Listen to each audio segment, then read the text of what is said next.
econômico deles. Eles querem apoiar isso e, ao mesmo tempo, acertar o Bolsonaro. É difícil. Era mais fácil atirar no PT. Eles atiraram no PT muito mais fácil. de carabina cheia de chumbo, aquelas cartucheiras, espalha chumbo para tudo que é lado. Agora os caras têm que usar sniper e o cara está suando e tentando acertar só o Bolsonaro. É divertido ver essa dificuldade, mas ela é destrutiva demais para a gente também. Né? Bom, queridos, estamos ao vivo aqui pelo canal do Conde, começando agora mais um Taula Quadrada. Você fala castelhano, Aruera? Não, eu só canto bolero. Eu sei que você canta bolero. Taula quadrada. Taula quadrada. Taula quadrada. Esse é cubano falando. Cubano é que fala assim, lá taula. Miguel Paio, como está? Estou aqui fazendo os últimos preparos para enviar meu dibujo.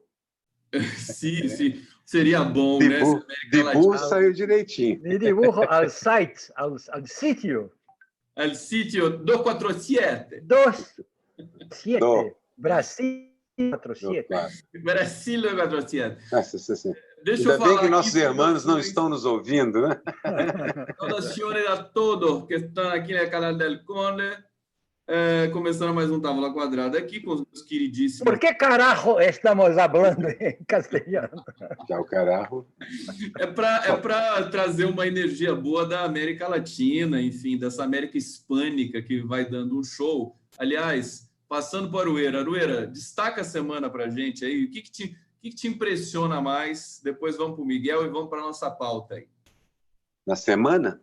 Semana. No dia a dia. A Guerra Mundial. Entre a Globo e o Bolsonaro, aquelas em que nós torcemos para a briga, e adorei o que você colocou lá, Conde, assim, que você torce para que a Globo derrube o Bolsonaro e no dia seguinte os bolsominions detonem todas as torres de transmissão. Perfeito. 2 coelhos com uma cajadada só, na verdade. Mas é uma guerra terrível, porque ela pode desmontar um bocado a política nacional, né? Ela é maior do que... Ela é assustadora. Vocês acham que ela é capaz de atingir? Quem é mais vulnerável nessa guerra, Bolsonaro ou a TV Globo? Assim, o Bob Fernandes fez um vídeo minha excelente, está uma matéria muito boa. Não? A mim parece boa. Onde ele comenta que a Globo nunca se viu acossada dessa forma. Ela tem, de um lado, Bolsonaro, do outro, a esquerda, o PT, e o Lula se preparando para ser livre, para sair. Ela tem também os concorrentes internos que o Bolsonaro apoia e os monstros terríveis, tipo os grandes produtores de conteúdo do mundo, que estão doidos para entrar aqui. E alguns são muito modernos, como Netflix, que já usa só plataforma digital. O Bob Fernandes fez um vídeo excelente sobre isso. Então, assim, a Globo está numa situação complicada mesmo. Por outro lado, olha esse governo, que, na verdade, não governa mais. Ele está dividido em 3, 4 facções. Dizem que 2 facções de milícia, inclusive, estão apoiando setores diferentes desse governo. Ou seja, nenhum dos dois está em situação confortável e vão enfrentar uma guerra que pode ser depenadora para os 2 lados. Mas vocês não acham, só para encerrar esse assunto, que ainda vai render muito, vocês não acham que é mais fácil minar o governo Bolsonaro do que tentar derrubar uma estrutura mais do que consolidada? Que eu nem me posicionei assim, mas eu, na verdade, acho que o Bolsonaro é o fim da civilização. Então, temos que tirá-lo. Ponto final. Não, mas nessa guerra aí, dessa guerra que mesmo nessa guerra, Bolsonaro é o fim da civilização. Embora eu torça para a guerra, Bolsonaro tem que cair. O resto eu vejo depois. A gente está vendo a Globo pela primeira vez sem saber muito bem o que fazer. A verdade é essa. Eles sempre lidaram com políticos tradicionais, até o próprio PT. Na verdade, a Globo passou 13 anos tentando derrubar o PT, acelerava mais, desacelerava. No final de contas, conseguiu, né? Em 2016, ela conseguiu. Não vamos negar que ela participou desse processo. Claro. E agora ela está lidando com um fenômeno que ela não entende muito bem. Eu acho que aquela carta do Ali Camel é emblemática nesse sentido. Ele está ali justificando, explicando, dizendo todo o protocolo que ele seguiu, jornalístico, de checagem, pede até desculpa, e aí aparece um elemento ali, Arueira e Miguel, o público aqui que está chegando, daqui a pouco eu vou passar uma lida aqui no bate-papo, entre esse personagem que ele não nomeia, que é um informante, alguém ligado ao governo Bolsonaro, as fontes de todas as editorias da Globo espalhadas pelo Brasil, uma dessas fontes chegou e praticamente quis que ela furasse, que desse essa notícia aí de uma pessoa com foro no inquérito sobre a execução da Marielle. Vamos avançar um pouco mais nessa análise aí. Mas agora, claro que o Miguel falou, né? Como é que uma Globo vai ser estilhaçada, né? Tanta coisa aconteceu no Brasil nesses últimos anos que eu também não duvido mais de nada, viu, Miguel? Passo para você. É óbvio, tudo é possível, principalmente numa guerra santa dessas, entendeu? E eu acho que a gente não sabe direito quais são as armas que cada parte tem, entendeu? Realmente, não sabe. A atitude da Globo é estranha. Os jornalistas da Globo, jornalistas do Globo, dizem coisas como esse menino que esqueci o nome dele agora, mas eu até conheço ele. Hã? Não, que descobriu que Lauro Jardim, talvez. O Lauro Jardim, uma figura muito simpática, conheço ele e tudo, e o Lauro Jardim disse que é outro porteiro, não é o mesmo. Quer dizer, então o colunista do Globo, no blog que é abraçado pelo RUB Globo, diz isso. O Jornal Nacional não diz nada. Quer dizer, então, que momento é esse que um órgão das organizações Globo diz, o outro não? O que eles estão pensando? Quem eles estão cutucando? A ideia é que eles estão cutucando para ver a reação, para ver até que ponto eles podem ir. Não sei se é uma mistura de precaução, não sei se é o William Bonner, eu não sei se o William Bonner é um fator importante aí na condução ele é o editor do Jornal Nacional, exato. Não sei se é o William Bonner, se é o cutucando, se é avaliando o tamanho desse bicho, se o bicho é grande. Eu não sei. É alguma coisa que não é possível que eles tenham desse processo e não tenham mais nada. Bom, agora, é um momento diferente, né, Arueira? Vocês já viveram, sabem trabalharam na Globo, sabem como é que funciona a empresa, qual que é a relação dela com a história brasileira, com a ditadura militar, enfim, depois com os governos... Sim. Trabalhei dentro do Globo. Arueira? Fui chargista no Globo. Conheço as limitações da empresa, que eu também conheço a potência jornalística, que é quando o Globo faz jornalismo, é uma máquina poderosa, porque tem dinheiro, equipamento, pessoas, capacidade logística, consegue movimentar mesmo. Sabem fazer jornalismo. TV é a mesma coisa, eles sabem também. A questão da Globo sempre foi para onde ela aponta, é a seletividade do jornalismo dela, não o fato de não saber fazer. Então, digamos assim, o problema era de caráter, não de competência. No momento, eu diria o seguinte, os dois estão atirando pequenos petardos um no outro, mas a guerra está declarada. O Bolsonaro declarou guerra à Globo. A Globo existiu um pouco a acatar, mas acabou aceitando esse editorial. É isso, as recomendações do Alicâmbio de que todo mundo na Globo leia o editorial para saber exatamente qual é a posição. Isso significa que é uma guerra se é uma maratona, uma guerra de longo prazo, de curto prazo, se é uma guerra de blitz, não sabemos ainda, como disse o Miguel, a gente não sabe de tudo ainda. Mas eu vou avaliar uma coisa. Não nada, né, Arueira? Vou adiantar uma coisa. Eu sei que não é só a Globo e o Bolsonaro, são os órgãos todos. Veja só, a Polícia Civil está nisso. O Witzel sabe o que está acontecendo, não sei se ele está ou não. E a máquina do Estado é poderosa. A Polícia Civil tem uma máquina aqui dentro. A Polícia Federal no Rio de Janeiro tem, digamos, sentimentos misturados em relação a Bolsonaro. Uma parte dela quer que o Bolsonaro caia duro e outra parte dela quer que o Bolsonaro saia vitorioso. Caia mole. Caia mole. Ou pelo menos que os comande na cruzada. O fato é que nós não temos só a Globo e o Bolsonaro. Nós temos todos os rachas que essas duas estruturas aí têm. Por isso todo mundo está falando que é uma guerra que vai dilacerar mais a sociedade do que se imagina. Possível, possível. Hoje saiu. Nós podemos aproveitar disso, de certa forma, eu acho. Hoje saiu uma pesquisa. Tem o que dizer agora. Pode sair uma pesquisa falando da aceitação e da rejeição ao governo Bolsonaro pelo site J, pelo Instituto J, eu não sei exatamente. Miguel, fala mais alto, mais perto do microfone. Saiu uma pesquisa nova agora, hoje, do site J, do Instituto J, eu não sei exatamente o que é, falando sobre aceitação e rejeição ao governo Bolsonaro. A rejeição aumentou para 42%, ainda tem uma parcela de quase 30% que acha o governo bom ou ótimo. Quer dizer, ainda são números daquilo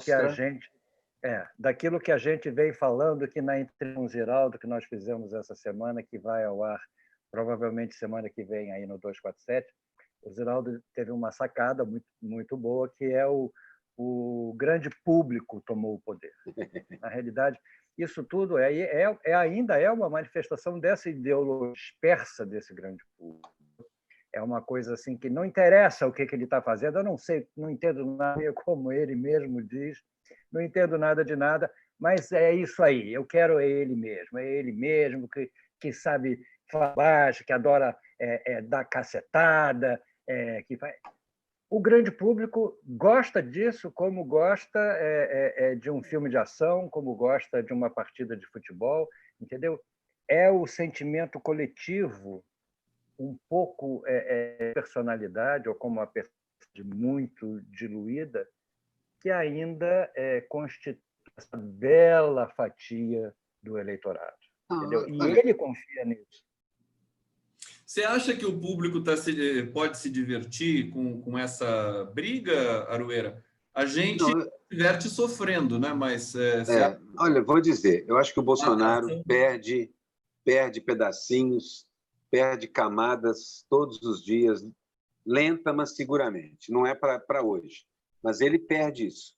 Ele quer segurar alguma coisa concreta no fundo desse balde aí, que deve ficar perto de 20%. Essa é a avaliação. Exatamente, 20%. É o que vai Coimbra, ficar. Né? Ele acredita que vai ficar entre... E segundo alguns números, você lembra quando você fez até uma live sobre isso? Na verdade, seria algo em torno de 8% a 15%, que realmente pensa as coisas que o Bolsonaro pensa. Quanto a isso, assim, a autenticidade, entre aspas, do Bolsonaro atrai, mas tem um lado ruim, que é o seguinte, vai realmente mostrando como ele é, um lado ruim para ele. Então, isso também desgasta. O Bolsonaro é insuportável a longo prazo. E isso vai diminuir muito o prestígio dele, mesmo a médio. Então, essa é uma realidade que a gente pode contar. Ele vai diminuir. O que vai entrar no lugar dele, a esquerda tem ganhado algum fôlego. Daqui a pouco o Lula está solto, é o que nós esperamos, ou será que não? Uma das variáveis que pode mudar agora é essa. Por falar acho pouco provável que mude, mas pode mudar. Deixa eu só fazer aqui, vamos fazer uma leitura aqui do bate-papo para a gente se entender. Mas olha, deixa eu só fechar um negocinho antes de fazer o seguinte. O empresariado continua felicíssimo com o Bolsonaro. Essa que é a verdade. Eu tenho conversado com alguns aí e tenho me assustado com isso. É verdade, é verdade. E o Guedes hoje, então, fez o show-off. É considerado um homem que entende de economia. O Guedes fez o show-off dele lá hoje no Congresso. Nessa pauta, na sequência, deixa eu só dar oi aqui para todo mundo. O Renato Andretti está dizendo aqui, o Bolsonaro ainda está aí, então ninguém segura o esfaqueado. Luzia Fagundes está colhendo o que plantou, mas ainda é muito pouco. Márcia Maldonado, 11 meses, ninguém aguenta mais. Luzia Fagundes de novo aqui, o Blogs da Cidadania vai entrevistar Lula amanhã e vai perguntar se Lula acha que a Globo está com saudade do PT. Essa entrevista do Lula vai ser importante, hein? Porque interessante. Está acompanhando essa história da Globo e do Bolsonaro. Essa pauta é boa. Tem mais, o Lula é o melhor analista político do Brasil, mas assim há séculos, anos-luz de distância do segundo colocado, que eu não sei quem é. Fabiano Merli, Aroeira é um... É o Aroeira. Aroeira é o quê? Monge. É o segundo colocado, é um monge. Um monge, bacana. Zenaide Maria Bertoldi, são os evangélicos. Ela está falando alguma coisa aqui que eu perdi o contexto. A Márcia... Aroeira está com um fã-clube bom aqui. Eu estou ficando com ciúme desse negócio aqui. Aroeira, tu és um lindo. 13 beijos. Márcia Maldonado. É um monge só de longe. Não, é Monte de Longe. Mais outra aqui, o Aroeira é calmo. Calmo. É o monge. É um monge. Gente, vamos mandar mensagens para o Conde também participar. Eu estou aqui, viu? O Miguel está ali e tal. Vamos entrar nessa pauta aí da... eu ia dizer o seguinte, o Lula e a Globo sempre polarizaram forças sociais no país. De um lado a Globo, do outro lado o Lula. Por isso o Lula é intragável para a Globo e, de maneira geral, para o nosso jornalismo aí convencional. Aí, você tira o Lula de cena, fica um espaço para ser ocupado. Enfim, com todas as controvérsias, eu acho que o Bolsonaro ocupou e agora a gente está nesse embate aí. Ocupou estruturalmente, não ideologicamente, né? Porque o Bolsonaro, inclusive, gosta de imitar o Lula, de dizer coisas que são parecidas com o que o Lula falou, mas como o contexto é completamente outro, o sentido também é outro. Vai, Aroeira, fala mais um pouco desse vucu-vucu aí. Eu ia dizer que o Bolsonaro, de certa forma, ocupa o imaginário com a imagem mesmo. E lembrei do Fernando Caruso fazendo a imitação dele naquela live enlouquecida, dizendo, quem garante, isso ele mesmo dizendo, quem garante que não é um desses bolsonaros que estão por aí na Globo que não atendeu o telefone lá no porteiro. Ele disse que foi o Adneu, foi o Fernando Caruso que atendeu o telefone lá na portaria do condomínio. Isso tudo coisa plantada. Rapaz, essa história do telefone... A Babi aí do 247 a história dos disse... dois porteiros. A Babi disse assim, vai lá ver. Vai lá ver quem que é. Vai lá ver se tem telefone na guarita. Eu falei para eu não dou de cara com o miliciano lá na portaria. Aquela vizinhança é terrível, né? Não vou Na mesmo. verdade, assim, é engraçado, mas é também um momento mais tenso. Eu nunca fiquei tão ansioso na minha vida, porque nenhum de nós tem noção do que vai acontecer exatamente. O que a gente vê é o poder está sendo exercido aos trancos e barrancos por fragmentos. Grupos aqui e ali se brigando em público. Não acredito que essa turma esteja organizada de forma nenhuma. Isso é assim, família faz um montão de coisas, grupo de não sei quem faz outra, o ministro Aitral fala um monte de bobagens, militares falam asneiras, mas começam a querer sair desse balde de lama. E do nosso lado... Estamos esperando a libertação do Lula. Tem um fato que alguém... Estamos esperando demais. As providências. Alguém escreveu... Esperando demais.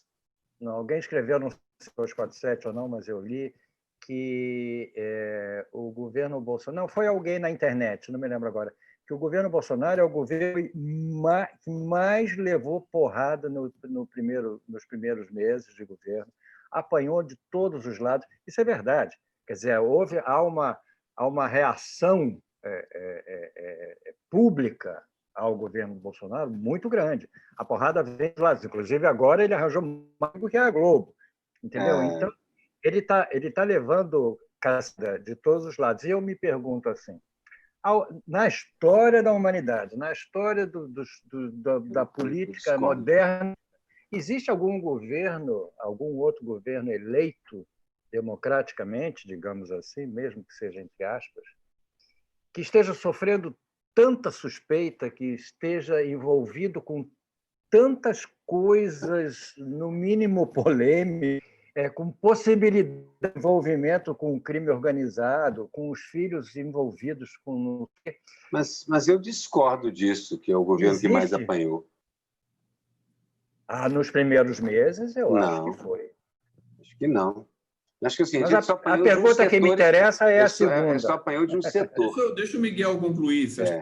Não, a pergunta que me interessa, essa aí não me interessa muito, eu fiz só como introdução. Na realidade, eu não tenho esses dados estatísticos. Mas a pergunta que eu faço é o seguinte, existe no mundo um outro governo eleito democraticamente que tenha sofrido tanta suspeição vindo de todos os lados? Eu não consigo. Eu lembro o Papadoc, tá bom, mas ficou anos no governo, foi um ditador, entendeu? O Fernando Collor, houve um envolvimento, ele ficou 2 anos, entendeu? Começaram a envolvê-lo logo no crime, entendeu? Mas eu não sei de outro governo que tenha criado a suspeição em torno dele. Antes de passar para o Lula, deixa eu só fazer um comentário. A gente está diante da sociedade mais complexa do planeta.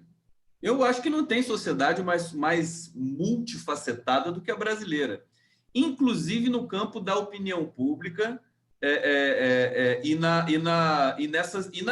na natureza da nossa imprensa familiar, do nosso jornalismo familiar. Então, eu acho que o que o Miguel está dizendo, acho que é uma pergunta interessante, acho que faz sentido. Uhum. O Bolsonaro ele foi bastante pressionado no começo do governo.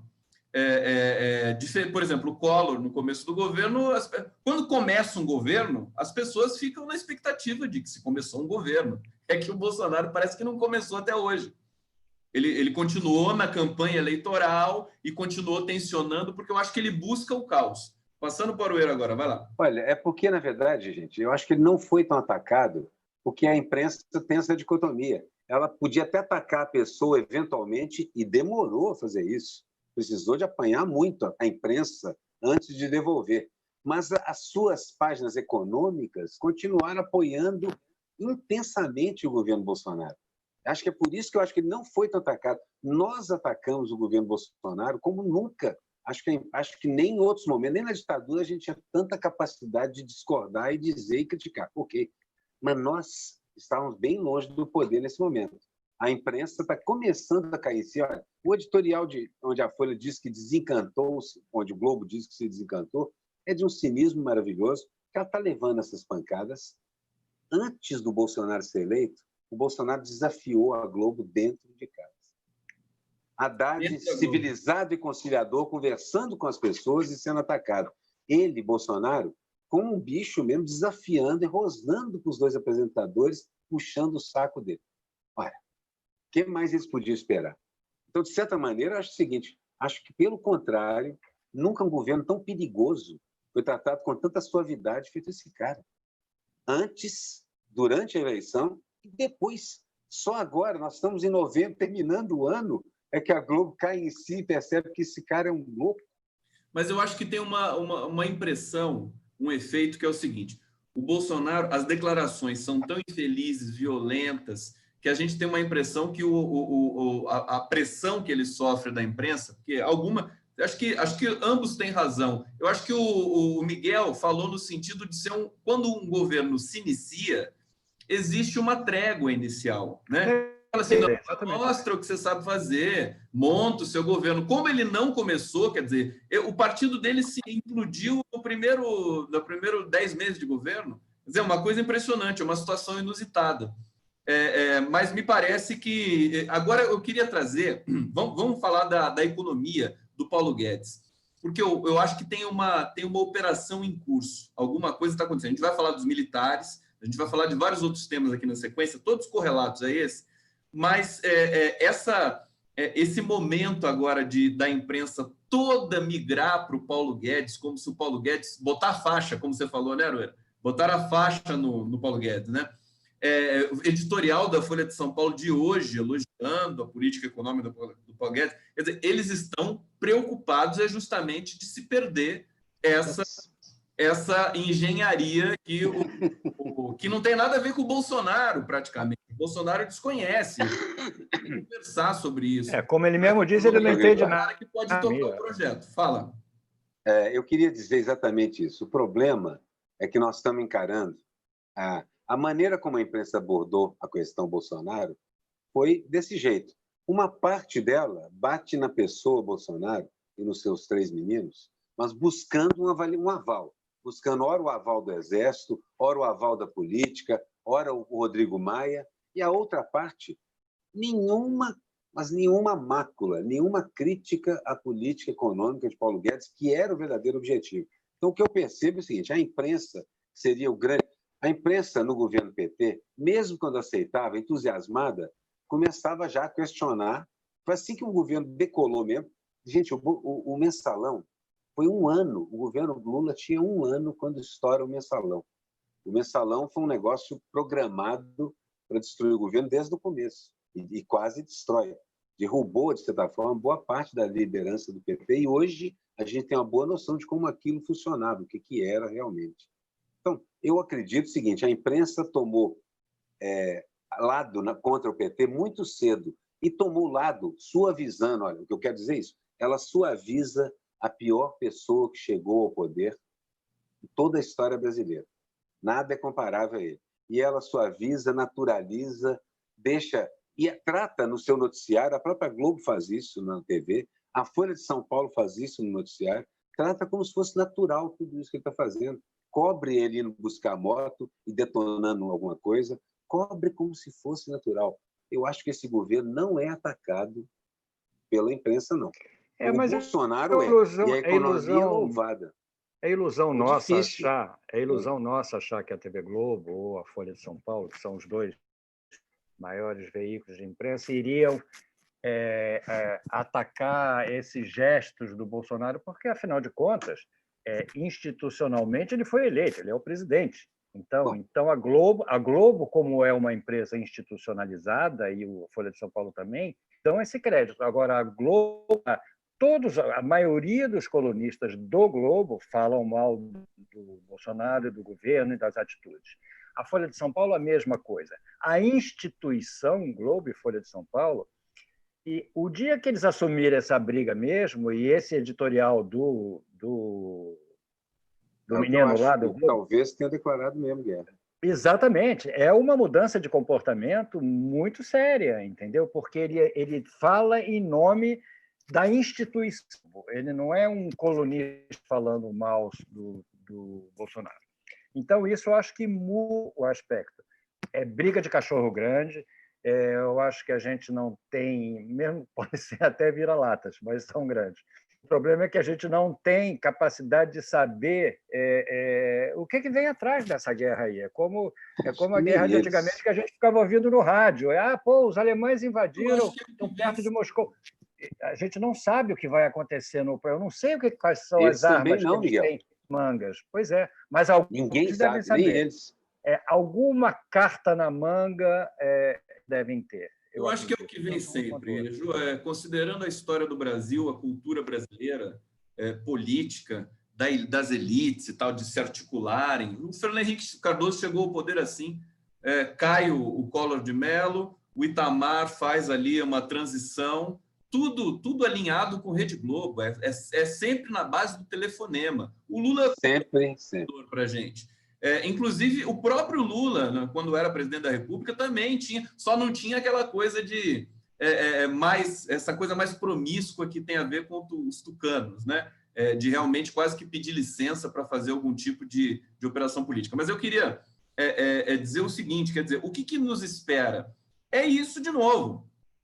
Você ter o Bolsonaro tirou o PT, que acho que é isso que as pessoas, inclusive, sentem gratidão por ele, dentro desses nichos aí. E só que eu acho que tem um detalhe importante.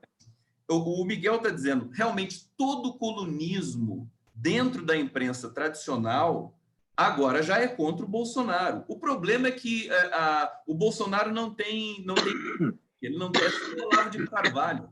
Não tem brasileiros intelectuais aqui que entrem para defender o Bolsonaro, porque é indefensável. Então, tem uma percepção nossa que é diferente. E outra coisa, o tom, né? O tom contra o PT, e daí tem o contexto também, né? O tom era muito mais, nos parecia, pelo menos, muito mais agressivo. A imprensa era mais agressiva contra o PT. É isso que eu falei agora. Era desprezo. A carta do Ali Camel, dá a impressão que é contundente e tal, mas parece também que ele alivia demais, não usa palavras fortes. Contra o PT, usava. Usava, e outra coisa, eles desprezavam o PT. Desprezavam aqueles pobres todos ali.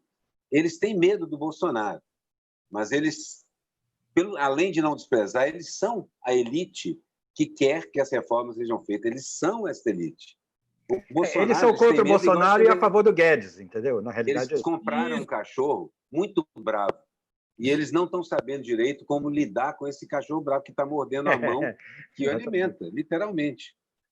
Essa é a situação. Por isso, nem eles sabem. Cuidado com o cão quando você chega na portaria do Palácio do Planalto. Cão feroz. Eles Eles não sabem exatamente Aliás, é uma boa charge, como vai acontecer. Uma boa charge. Está nascendo charge.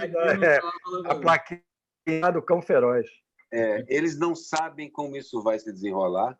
E o próprio Bolsonaro e a família eles já deram mostras que eles não planejam mais do que 2, 3 dias na frente, não.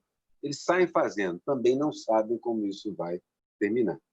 Nós estamos no barril de petróleo. Essa coisa louca que, aliás, amanhã vai ser entregue para o mundo, né? Essa coisa que a gente vê na história, que todo mundo diz, né, que todas as grandes decisões dos grandes personagens da história foram tomadas em situações assim corriqueiras do dia a dia, fazendo cocô, comendo, entendeu? As grandes decisões históricas nascem sempre de situações muito simplórias, entendeu? E aí as anedotas, né? Exatamente. E aí eu me pergunto assim, gente, o que nós estamos vivendo é uma anedota, porque isso é aquilo que a gente já falou aqui em outras edições do Távola. É inacreditável o que aconteceu. Foi um momento de distração, de vacilo. Nós somos vacilões, é um país vacilão, entendeu? Exatamente, que deixou trupe. É uma coisa absurda que eu insisto nessa coisa. Nós estamos aqui discutindo atitudes de uma trupe, entendeu? De uma trupe que não tem a menor ideia. É como se dirigindo um clube ou síndico de um condomínio, ou entendeu? É uma coisa assim, muito. O síndico do condomínio lá onde eles moram, que está dando tanta repercussão. Síndico do Vivendas, né? Síndico do Vivendas. O Brasil é uma grande Vivendas, na realidade, que eles mandam. Aliás, que deve estar entrando mais ou menos isso, entendeu? Poxa, as anedotas eram assim, Arquimedes saindo da banheira gritando eureka, Newton com a maçã caindo na cabeça, e não Carluxo dizendo, papai, acabei, puxa vida. São as cenas prosaicas. Papai, acabei, vem me limpar, por favor. Papai, vem me limpar, papai, acabei. Vamos fazer uma transição temática aqui, deixa eu ler aqui os comentários dos nossos internautas. Eu estava marcado aqui, mandaram beijos e abraços para nós, viu, Miguel Paiva? Não é só para o Eira, não. Bom. Está dizendo aqui, Lula livre, Regiane Nava Engelman. A Globo está combinada com o Moro para tirar Bolsonaro e trabalharem com Mourão e Guedes. Deixa eu ler mais algum. Achei importante falar do Moro, rapidinho, pelo menos, porque o Moro está nesse barco também de uma maneira um pouco estranha. Vander Lúcia Morena Martins, BH presente, boa tarde, Távola Quadrada, Lula livre, cidadão do mundo, o resto é lixo. O final é sensacional. Lula é livre, o resto é lixo. Olha só, nada polarizado, né? Collor indo com 2 anos, Antônia Santos está lembrando do Collor. Deixa eu ver se eu pego um beijo aqui para a gente, Miguel, para fazer ciúme no Aroeira aqui. Pois é. Está disponível. Tá aqui fazendo Conde Fofo. Tá bom aqui. Fizeram. Fiquei com ciúme do Aroeira, o pessoal. Miguel aqui não achei, mas mandem para o Miguel aqui. Miguel. Tem importância, o Aroeira. Radical chique, nosso gatão eterno gatão de meia idade. Olha só, Moro e vamos pensar também no Paulo Guedes o seguinte: se o jornalismo, esses analistas, a elite, o empresariado, migra de maneira passional já de uma vez oficial para o Paulo Guedes, você acha que o Bolsonaro se enfraquece? Porque o Bolsonaro não vai aceitar o papel de enfeite. Esse que é o detalhe. Mas ele está aceitando. Você acha que ele está aceitando? Mas ele está fazendo malabarismo no sinal.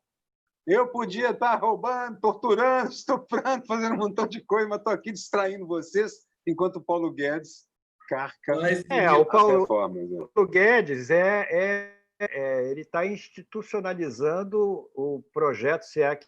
Ele é a única coisa mais ou menos ligada a um projeto que pode ter, um projeto neoliberal, por pior que seja, é o Paulo Guedes que está carregando, e o mercado gosta, e o mercado quer, e o mercado concorda. Esse é que é o problema. Então, ouvi falar que a fonte era o Moro. A fonte da Globo chegou a ser o Moro, inclusive. Vocês falaram isso por aí. Que essa era a fonte. Mas eu acho que isso é mais tentativa de rachar os dois.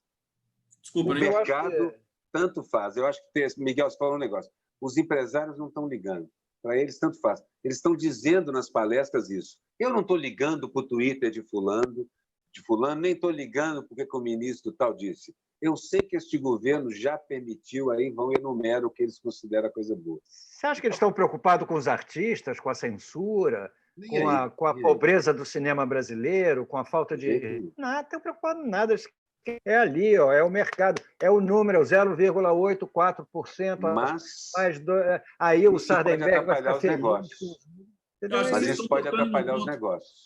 Então, vocês estão tocando num ponto que eu acho que eu até agora não vi isso ser comentado, acho importantíssimo a gente comentar, que é essa acho que teve uma saturação no Brasil, as pessoas reclamam, mas o PT não politizou a população. Politizou. Eu acho que politizou tanto que as pessoas ficaram cansadas, porque todo mundo foi obrigado a entender alguma coisa de Brasil. Democracia tem um custo, inclusive cognitivo. E aí, agora está todo mundo nessa coisa do largado, né? Não, é isso mesmo, não estou ligando porque ele está falando, você está falando do empresariado, dessa impressão, e nós não podemos deixar de entender, de ver que a taxa de juros é a menor da história, a nossa taxa de inflação, último dado, controlado, o desemprego... Também quer. Mas, bom, para a elite está excelente, né? Para a elite. O povo trabalhador está complicado, porque está sem direito e está vivendo com a gordura que ele acumulou. Aí, aqueles que ainda não estão morando na rua, como na Argentina, desse empobrecimento fatal do neoliberalismo desalmado que o Paulo Guedes está implantando, o barril de pólvora ainda não está completamente constituído. Mas eu acho importante a gente dizer isso, quer dizer, essa indiferença que é habitual da nossa elite, né, tradicionalmente escravocrata, sendo agora, não, ele pode falar as besteiras. E aí eu quero dizer o seguinte, quer dizer, passa a ser estratégico realmente. Ele dizer as atrocidades, os filhos dele, virar esse boné velho, essa espelunca, o governo, fica interessante para esse segmento aí, que não quer politização do discurso da economia.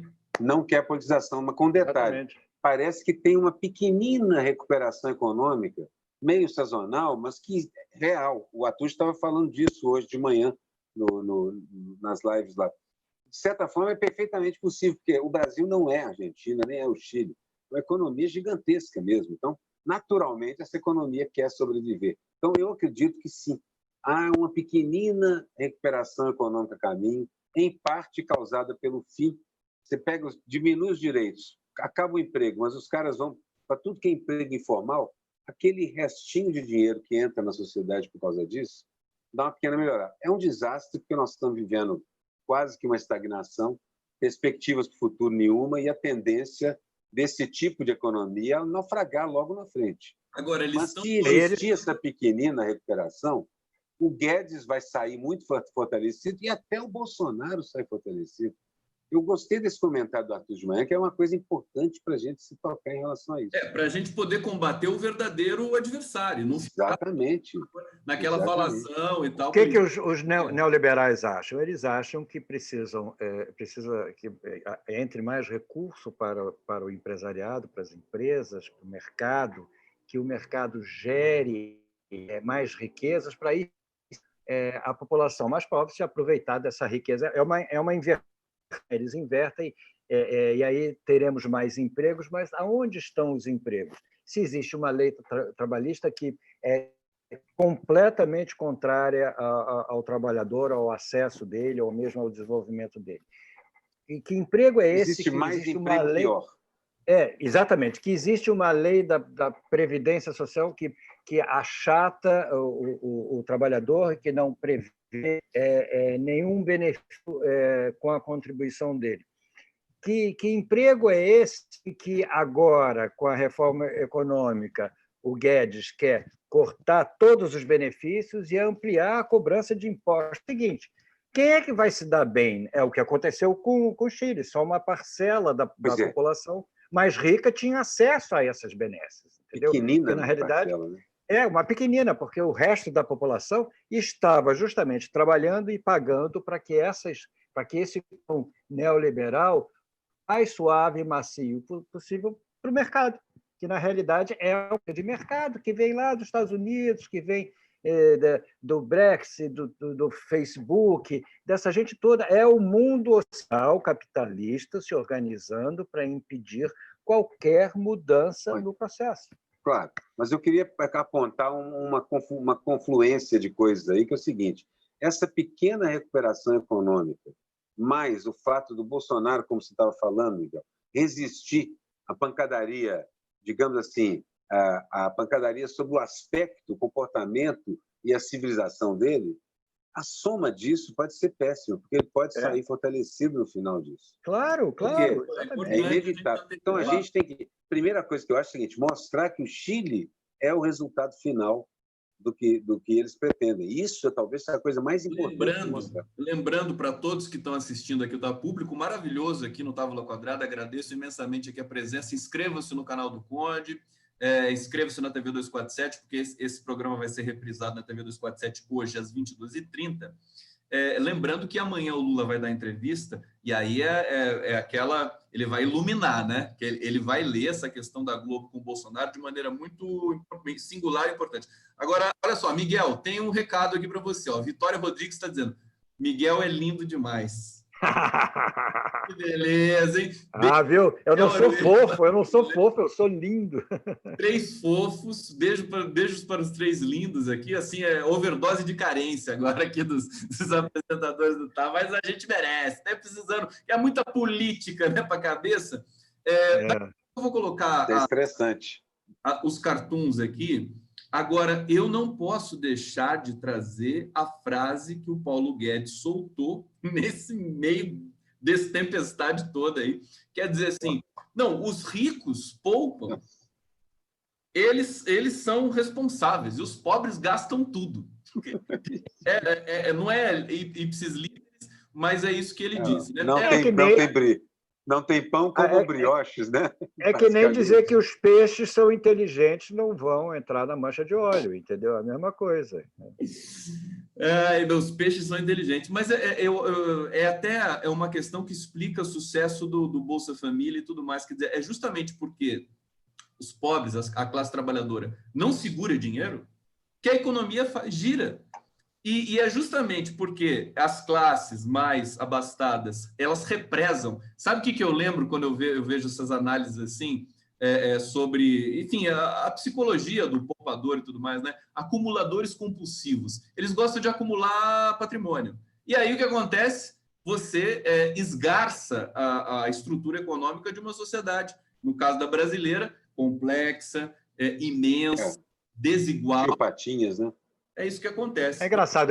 O Guedes dizer isso é um desconhecimento intencional da economia, da história da economia no mundo.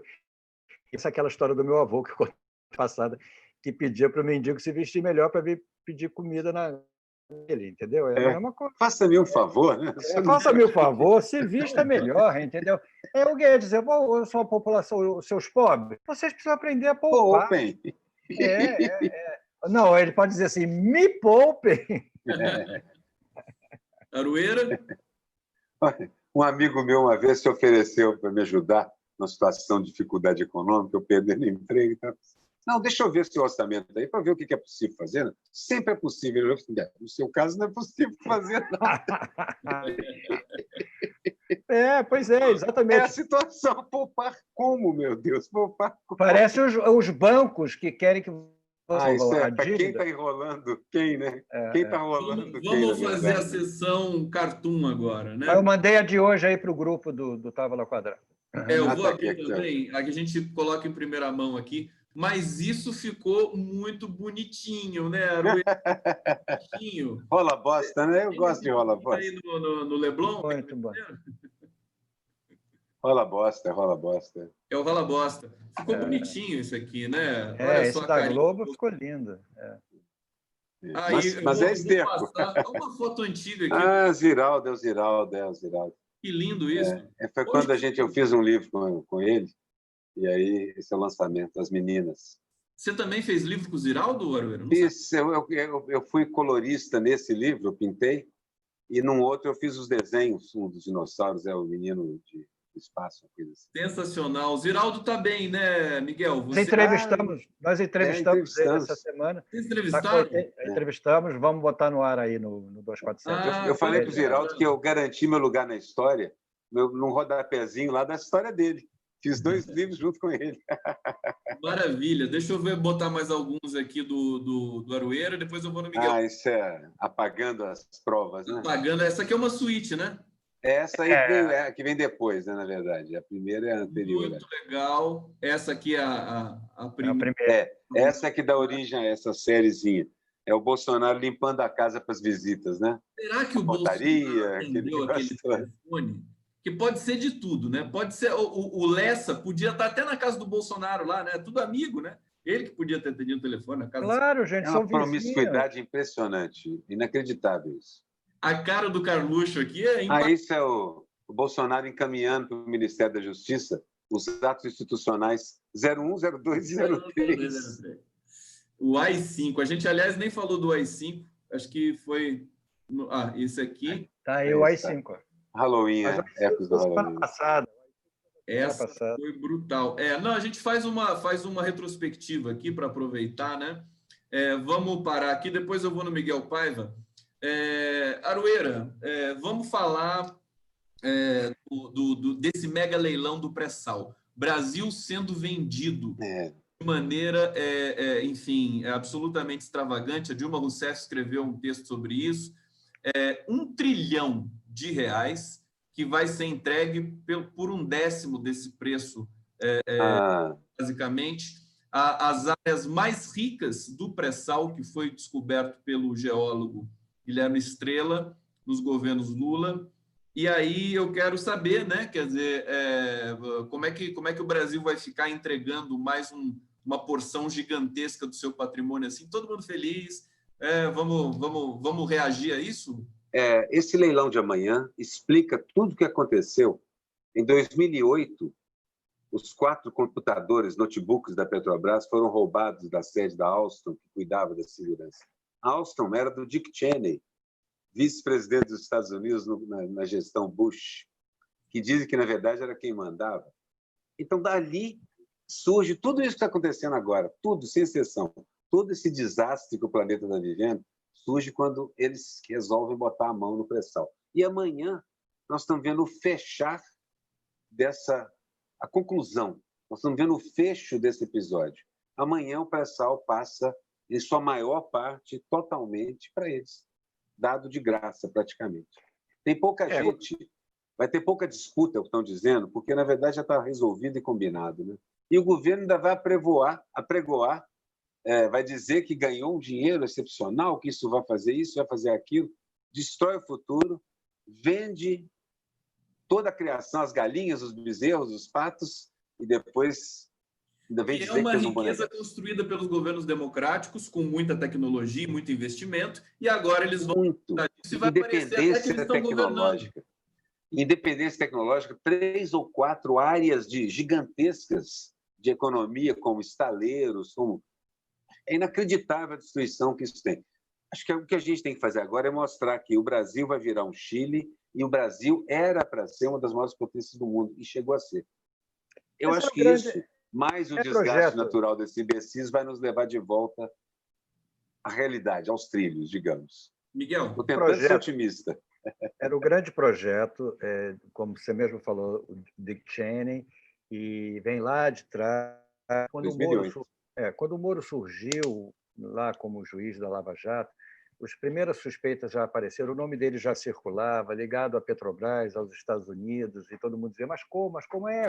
Vai aparecer? Um dia aparece.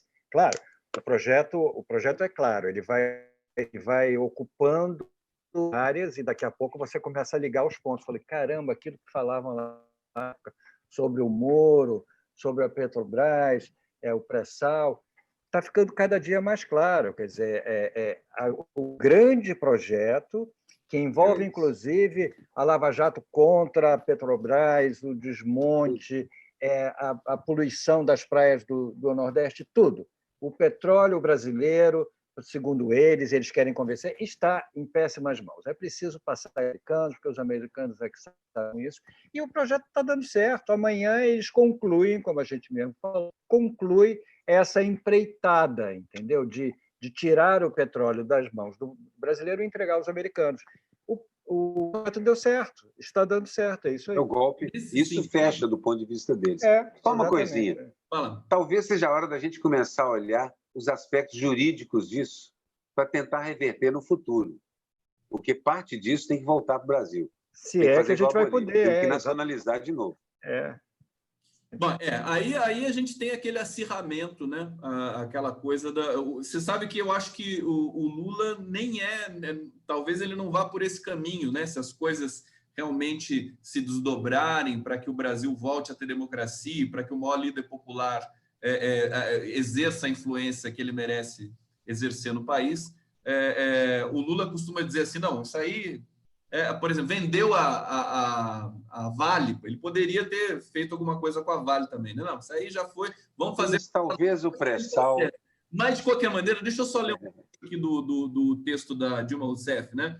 Ela diz assim, segundo a EPET, as áreas da seção onerosa são as melhores e mais produtivas do pré-sal. Das 5 áreas de maior produção no Brasil, 3 estão localizadas nesse campo. São as mais produtivas do mundo. Se contratasse a Petrobras para a exploração dessas áreas, o Estado brasileiro poderia ter uma receita líquida a valor presente de 987 bilhões de reais.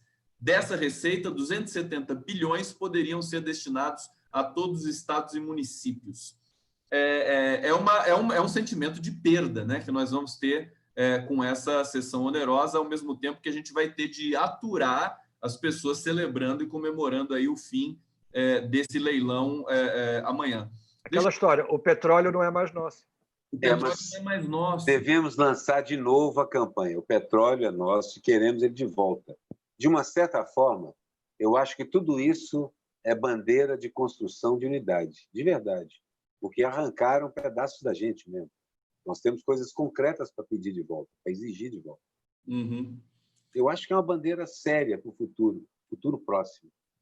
Não adianta, eu não acredito que a gente consiga impedir esse leilão amanhã, embora a gente possa tentar levantar até juridicamente algum obstáculo, mas a gente tem que pegar isso de volta em algum momento.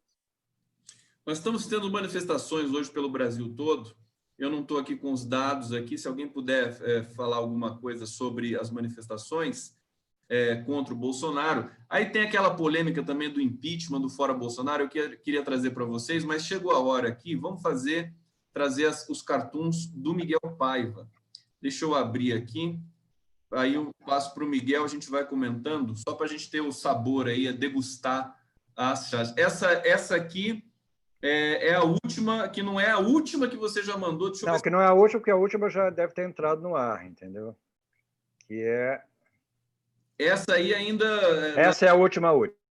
Essa é a que entrou agora. Entrou agora, é. A casa da Marihuana. Que o Brasil é o condomínio...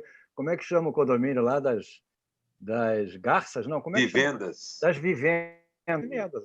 É o Brasil, a casa da mãe Joana, entendeu? Mas aquela ali era anterior.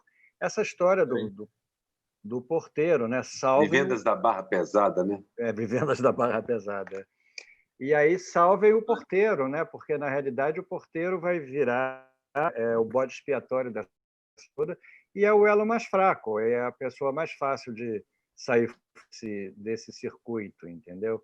É muito óbvia a atitude. Eu fico lembrando sempre da história do Al Capone. O Al Capone, para as pessoas que não sabem, foi um grande gangster americano dos anos 20 e 30. Isso aí é a história do peixe inteligente, olha aí. Mas me libera porque eu estou sem ar. A história do Al Capone mostra isso. Era um bandido que dominava a situação, o status, o establishment em Chicago e nos Estados Unidos. Isso é o que o Guedes provou hoje lá. Corta e você cobra, entendeu? É isso. Ele corta onde dá. A polícia de Chicago toda era corrompida, estava no bolso do Al Capone. Exatamente. A polícia toda corrompida. Aí chamaram o Sérgio Moro da época, que era o Elliot Ness, formou uma força-tarefa para acabar com o Al Capone, chamado os Intocáveis. Isso é outra coisa. Chamou para acabar com o Al Capone, chamados os Intocáveis. Não conseguiram. Viram com uma simples denúncia de sonegação de imposto de renda. Aí conseguiram pegar o Acapulco, ele não teve recurso, primeiro porque ele não esperava, não teve recurso, foi para a cadeia e da cadeia ficou e acabou morrendo. Morreu na cadeia. Exatamente. Então, é uma... Sem nenhuma alusão... Você está aludindo ao Bolsonaro, isso? Não aludindo a nada, pelo amor de Deus. Eu só me lembrei aqui da história, entendeu? Como as coisas se resolvem, às vezes, é surpreendente. Leilão do pré-sal, a Eletrobras sendo entregue, essa coisa toda, a gente tem que descobrir aí qual é o calcanhar de Aquiles, entendeu? Porque o lado mais fraco, naquele caso do porteiro, era o porteiro, vai ser a pessoa mais fácil de calar. Mas, olha, tem... Mas a gente tem que descobrir qual é o porteiro do governo Bolsonaro. Aonde o elo mais fraco, aonde a gente pode ir e descobrir a solução do governo Bolsonaro para que a gente possa derrubar. Eu acho assim, uma frente de batalha é a jurídica. A gente tem que usar isso ao máximo. Isso, assim, significa contestar todo tipo de negócio, negociata, venda, privatização, entrega do pré-sal, na medida do possível. Rua, na medida do possível. Nós não estamos num bom momento para isso. As manifestações não são realmente como no Chile. E outra frente? A parlamentar. Essa é um pouco mais lenta até do que a jurídica. Eu não vejo a curto prazo que a gente possa reverter a Eletrobras, reforma trabalhista, reforma da Previdência, o que já passou, ou o pré-sal. Isso é para médio prazo. Passa a ser, de novo, reconstrução, um projeto de país para reconstruir. Precisamos encarar desse jeito. A gente precisa dar um pouco de trabalho, entendeu? Olha, a gente tem dado até algum trabalho. Está fácil. Você falou do jurídico, é isso, reiteradamente. Reiteradamente, insistentemente, encher o saco. A defesa do Lula faz isso, é maravilhosa. Ela enche o saco desses caras o tempo todo. É isso mesmo que tem que ser feito. Para que ele pense que nem a Luana Piovani, que dá um trabalho danado governar, ele não pode nem tirar foto com os filhos dele na moto, não pode nem dar que trabalho governar um país democrático. Que tédio. Desgovernar dá mais trabalho ainda, né? Exatamente. Olha só, vamos lá para mais uma rodada de bate-papo aqui. Verônica Vidal perguntando aqui, vocês acham que eles vão dar ponto sem nó? Isso vai ser bem costurado para não poder ser revertido. E a gente aqui só comentando. Mas a gente comenta, está dentro dos protocolos. É justamente disso que a gente está falando. A certa paralisia, apatia... a gente tem que atacar em todas as frentes. Excesso de bom comportamento, né? Ganhou a eleição, vai lá, faz o que você quiser. Não é assim, né? Acho que o brasileiro tem preguiça, porque, num certo sentido, de exercer o seu papel cidadão. Quer dizer, votou, esquece. Não, tem de votar e estar atento a tudo que está acontecendo. Isso tem a ver com aquele cansaço que você falou. De certa forma, a politização, deixa o pessoal exausto. E quer a distância, quer que alguém resolva o problema para eles. Houve todo um trabalho de marketing contra a politização, que era uma coisa contra a política, né? Claro. Que os governos democráticos faziam, entendeu? Da politização. E hoje se você pensar, como uma coisa ruim, entendeu? Então, porque a política é considerada crime hoje. E a politização é considerada assim, coisa de manifestante, esquerdalha, que só quer políticos que só querem criar problemas. Vamos tentar encaminhar o nosso final do Távola Quadrada, porque a gente está chegando no final. Eu queria falar ainda da Vaza Jato, porque hoje saiu um novo capítulo. Rapidamente, só para a gente comentar, a matéria que saiu na Folha de São Paulo, muito bem escrita. Quando a Folha de São Paulo faz essa parceria com o The Intercept, realmente fica um trabalho jornalístico assim de grande, espetacular qualidade. A matéria é muito detalhada e e a gente percebe por que o Glenn demora, né, para publicar, porque realmente ele faz um trabalho de checagem muito profundo, muito qualificado. E aí, o que aconteceu? A Lava Jato sonegou a informação para a Rosa Weber, no momento em que eles estavam preparando aquela condução coercitiva do Lula. O Teori Zavascki chamou a atenção depois, como chamou em outros momentos também, da Lava Jato. Vocês acham... O que você sentiu desse capítulo aí da Vaza Jato, Aroeira? Assim, é mais uma das mesquinharias habituais da Lava Jato. Mostra mais quão mesquinhos são os procuradores.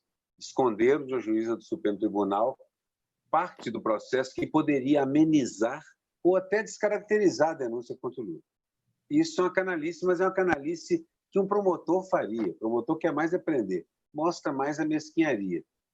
Por outro lado, acho que assim, a Rosa também não deve estar satisfeita com isso. E outros personagens, talvez a gente tenha até uma surpresa ou duas nessa votação. Eu sei de gente lá que, se perceber que vai mesmo perder a votação, a Carmen, por exemplo, pode ser que até engrosse o lado de cá para poder sair-se um pouco bem aí, como civilizada, como uma pessoa decente.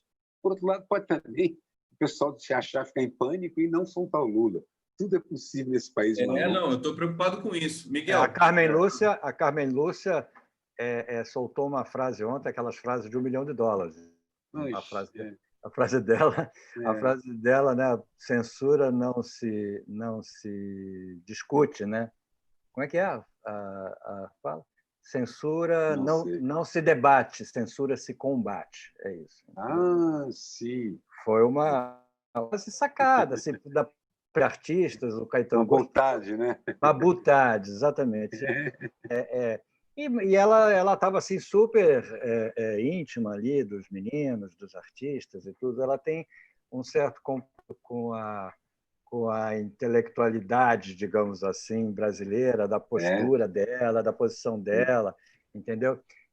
Vi fotos antigas dela, entendeu? Interessante. Lembra dela assassinando o samba lá? Hoje o samba, nossa. Exatamente. Ela tem histórico, exatamente, histórico. Agora, esse negócio da Vaza Jato sonegar a informação é análise, sim. Isso é malandragem, isso é esperteza, né? Para você conseguir, de qualquer modo... de qualquer modo, você conseguir o seu objetivo. Agora, eu não acredito em Deus, né? Nem o menino lá, que fez o discurso ótimo lá na frente da Carmen Lúcia, como é o nome dele? Gregório, não? Gregório. Fez um discurso engraçadíssimo na frente da Carmen Lúcia e disse: olha, eu não acredito em Deus, mas acredito em São Lourenço, que é o padroeiro dos humoristas, segundo ele. Eu não acredito em Deus, mas eu acho que a história tem tanta força quanto o poder divino, entendeu? Ela volta e ela castiga e ela não perdoa. E é com isso que eu conto. Instant karma, isso aí. Deixa eu trazer aqui, vamos acelerar para a gente chegar até o finalmente. Olha a notícia que está na Folha de São Paulo agora, queridos. Governo propõe extinção de municípios sem capacidade para se manterem. Eles estão com extinção de 1.253 municípios com até... Governo propõe extinção de pessoas sem capacidade de se manter. Não produtivas. O neoliberalismo é isso, vamos eliminar as pessoas não produtivas. Governo propõe extinção de pessoas não produtivas. É a proposta deles. Imagina os municípios, imagina a reação dos municípios. E município com história, enfim, quer dizer, extinção, propõe extinção. Aí, assim, só para a gente fechar o nosso Távola de hoje, meus queridos, eu queria terminar num clima um pouco mais de gerar algum tipo de expectativa positiva para o que a gente está passando. O Brasil, parece que ele está invertido na América Latina, né? Enquanto a Argentina, o México, o Chile, enfim, eles vão se reacomodando, combatendo essa safra nova enfim, que rapidamente se exauriu desse neoliberalismo. O Brasil parece que ainda vai amargar um pouco mais de sofrimento com relação a isso. E o Paulo Guedes aí, a todo vapor, né? Agora investido de uma nova autoridade, justamente porque o Bolsonaro não permite nenhum tipo de credibilidade, aí coloca o Paulo Guedes na comissão de frente e o nosso jornalismo convencional vai lá edificar o trabalho que ele vai apresentando. Como é que a gente vai lidar com isso? Como é que a sociedade brasileira pode se manter pensando numa possibilidade de novamente investir em cultura, investir no cidadão, ter programas bacanas que fazem com que a sociedade brasileira fique forte, de inclusão, de trabalho, de soberania. temos uma chance, América Latina, nós estamos na contramão e vamos ficar esperando o Lula sair ou vamos agir? Hoje eu pensei o seguinte, fica esperando o Lula sair, por que você que está solto, todos nós, não fazemos a nossa parte? Aroeira. Eu acho que estamos fazendo. E eu também sou otimista no sentido de que, mesmo a gente estando quase que invertidos em relação à América Latina, temos que lembrar também que o Brasil é um país gigantesco. O que a gente fez na época dos governos mais humanistas e de esquerda, foi gigantesco também. Nenhum desses países realmente teve isso. Estão fazendo coisas excepcionais, mas o Brasil fez algo muito grande. E a outra coisa é o seguinte, o tamanho da pressão que nós estamos sofrendo agora tem a ver também com o tamanho da liderança que a gente criou aqui. Ela é tão gigantesca que os caras estão desesperados mesmo aqui. Por outro lado, a médio prazo, eu tenho certeza absoluta, como está acontecendo, o desgaste desses caras vai ser muito real. As pessoas vão ver como os chilenos estão vendo. Os chilenos estão vendo 15 anos de neoliberalismo lá para valer. Lá nada, não existe mais empresa estatal nenhuma, não existe isso. Lá tudo é na base de eu pago, eu tenho. Se eu não pago, eu não tenho. Até a água. É um inferno. E isso nós podemos mostrar para as pessoas. Elas já estão começando a perceber. Então, o trabalho da gente é... A minha fala final aqui hoje é essa. Nós temos um trabalho a fazer, é explicar direito para as pessoas o que elas estão vendo. Elas já estão vendo. Mas a gente tem que explicar direito, porque, como a gente estava falando, vai haver uma pequenina recuperação econômica, o empresariado vai gostar, e, de certa forma, esses caras vão ter o que mostrar aí. Nesse ponto, antes de passar para o Miguel, se realmente o governo conseguir dar uma impressão de normalidade, pode ser onde o Bolsonaro vai pisar em falso, né? Tá tudo parecendo bonitinho, bem, aí ele vai lá e tem a questão... Porque, isso para eu fechar aqui, porque as contradições... Contra o Bolsonaro com relação à execução da Marielle, desculpa. As contradições desse pessoal são grandes demais e eles não têm grandes coisas para entregar. Eles têm pequeninas coisas que podem melhorar um pouquinho. Você tem razão na coisa. Nunca um governo foi tão próximo de assassinos feito esse. Isso está ficando muito, muito, muito perigoso para todo mundo. É o que a gente falou no começo, entendeu? Desde quando... Olho aberto, todos nós. Se envolveu tanto com essas suspeitas, né? E em relação a isso também, como a gente sabe que o neoliberalismo não tem dado certo e não vai dar certo, daqui a pouco vai ser a população, que aqui no Brasil é muito maior, como diz aquele menino lá do... vai descer do morro sem ter desfile da escola. O dia que o morro descer não for carnaval. Não for carnaval. Agora, eu queria só terminar dizendo o seguinte. Existia um grande ator querido chamado Miguel Magno, que já morreu, que era muito engraçado, que fazia um espetáculo, e que ele fazia um quadro chamado Magali Caiu na Poça.